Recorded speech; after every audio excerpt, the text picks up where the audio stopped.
বিসমিল্লাহির রহমানির রহিম। আসসালামু আলাইকুম। উম্মেদ ওয়ার্ল্ড থেকে সবাইকে স্বাগতম। আজকে আমি ছোলার ডাল দিয়ে রুই মাছ রান্না করব এবং সাথে আমি একটা মশলা ইউজ করব, সেটা হলো রাঁধুনি মশলা যাকে আমরা বলি। এই মশলাটা দিয়ে আমি আজকে এই ছোলার ডালটা রান্না করব।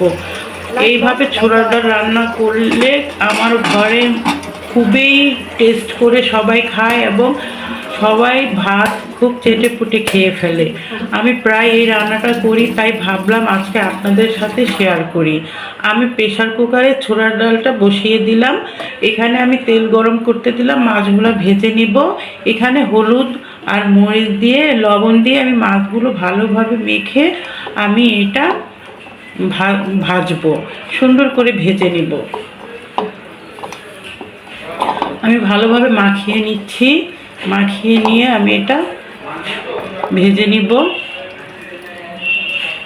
সব কষ্টের পরই সুখ আসে, তেমনি আমরা এত কষ্ট করছি এই পেজ নিয়ে। ইনশাল্লাহ আল্লাহ আমাদেরও দিকে মুখ তুলে তাকাবেন, আমরাও একদিন সফল হব ইনশাল্লাহ।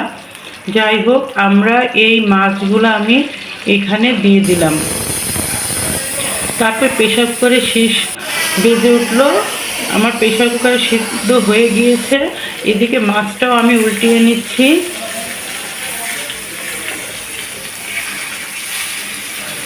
আমরা যারা কষ্ট করছি পেজ নিয়ে, আল্লাহ যেন সবার মনে আশা পূরণ করে।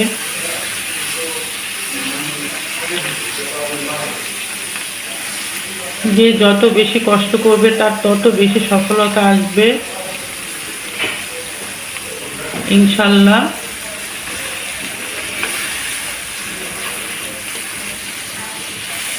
মাছগুলো আমি ভালোভাবে উল্টিয়ে নিয়ে আবার ভেজে নেব। ভালোভাবে ভেজে নিচ্ছি। তারপর এই যে সেই রাঁধুনি মশলা, এই মশলাটা আমি একটু ভেজে নিচ্ছি। এটা আমি পরে পাটায় বেটে নিব। তারপর এখানে আমি পেঁয়াজ দিয়ে দিলাম। পেঁয়াজগুলো ভালোভাবে আমি একটু ভেজে নিব। তারপরে এখানে আমি কাঁচামরিচগুলো দিয়ে আমি পেঁয়াজটা ভালোভাবে ভেজে নিব। আমরা সবাই সবার ভিডিও দেখব এবং আমরা এত কষ্ট করে ভিডিওগুলো বানাই, সেগুলো না দেখলে আসলে সবারই খুব খারাপ লাগে। তাই আমরা সবাই সবার ভিডিও দেখব, এতে করে সবারই লাভ আছে। যাই হোক, আমি এখানে আবার একটু রসুনের পেস্ট দিয়ে ভালোভাবে ভেজে নেব, যেন রসুনের যে ঝাঁঝালো গন্ধটা না থাকে। আমি ভালোভাবে এই রসুনের পেস্টটা দিয়ে ভেজে নিয়ে এখানে আমি সব রকম মশলা, হলুদের গুঁড়া, মরিচের গুঁড়া, ধনিয়ার গুঁড়া এবং জিরার গুঁড়া দিয়ে এটাকে আমি ভালোভাবে কষিয়ে নেব। রান্না যত ভালোভাবে মশলা কষানো যায় তত মজা হয়। বিশেষ করে মাছ আর গোস্তগুলো বেশি ভালোভাবে কষিয়ে নিতে হয়। বড় মাছগুলো আর গোস্ত এগুলো বেশিভাবে যত সুন্দর কষানো যাবে তত ভালো মজা হবে। যাই হোক, এখন আমি এখানে সিদ্ধ করা ডালগুলো দিয়ে দিব। আমি এখানে সিদ্ধ করা ডালগুলো দিয়ে ভালোভাবে নেড়ে নিব।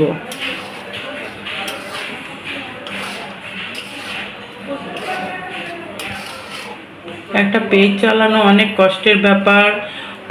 তারপরও সবাই আমরা কষ্ট করছি, যেন আল্লাহ আমাদের সার্থকতা দান করেন। আমি এখানে সেই রাঁধুনিটা ভেজে নিচ্ছি।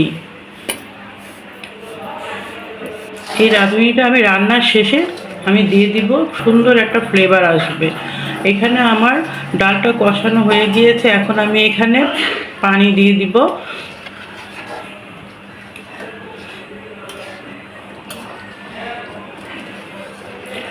তারপরে এখানে পানি দিয়ে ডাল ঝোলটা একটু ঘন হয়ে আসলেই, এবং ডাল তো আমি সিদ্ধ করেই নিয়েছি, ঘন হয়ে আসলেই আমি এখানে মাছগুলো ছেড়ে দিব।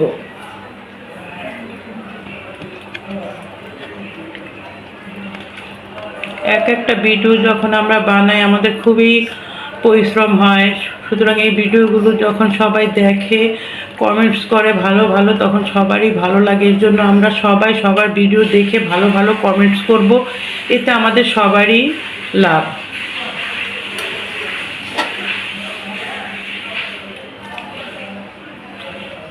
এই যে এখন আমার এটা হয়ে গিয়েছে, প্রায় হয়ে গিয়েছে। আমি এখন মরিচ, কাঁচামরিচ একটু মাঝখান দিয়ে চিড়ে আমি এখানে দিয়ে দিব। তার আগে আমি এখানে রাঁধুনি মশলাটা দিয়ে দিচ্ছি। এখানে আমি রাঁধুনি মশলাটা দিয়ে দিলাম।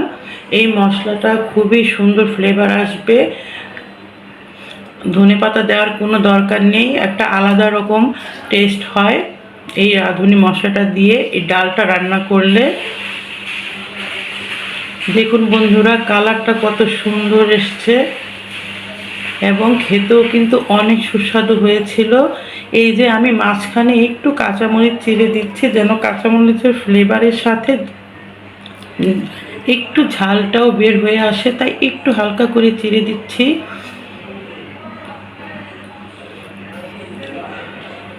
সব রান্না শেষে একটু কাঁচামরিচ দিলে ভালো একটু ফ্লেভার আসে। আমি আবার হালকা একটু চিড়ে দিচ্ছি, এতে আর একটু ফ্লেভারটা ভালো আসবে। দিয়ে দিলাম কাঁচামরিচ, একটুখানি জাল দিয়ে আমি নামিয়ে ফেলবো আমার রান্নাটা। এই যে হয়ে গিয়েছে, কি সুন্দর কালার এসছে বন্ধুরা। এইভাবে একদিন রান্না করে খেয়ে দেখবেন, অনেক টেস্ট হয়। বিশেষ করে বাচ্চারা খুব পছন্দ করে, যেহেতু ডাল আর বড় মাছ। আমি এখন এটা পরিবেশন করছি বন্ধুরা। দেখুন কত লোভনীয় হয়েছে, খেতেও কিন্তু অসম্ভব মজা হয়েছিল বন্ধুরা। আপনারা বাসায় ট্রাই করলে আমার এই ভিডিও বানানোর রেসিপি দেওয়ার সার্থকতা হবে।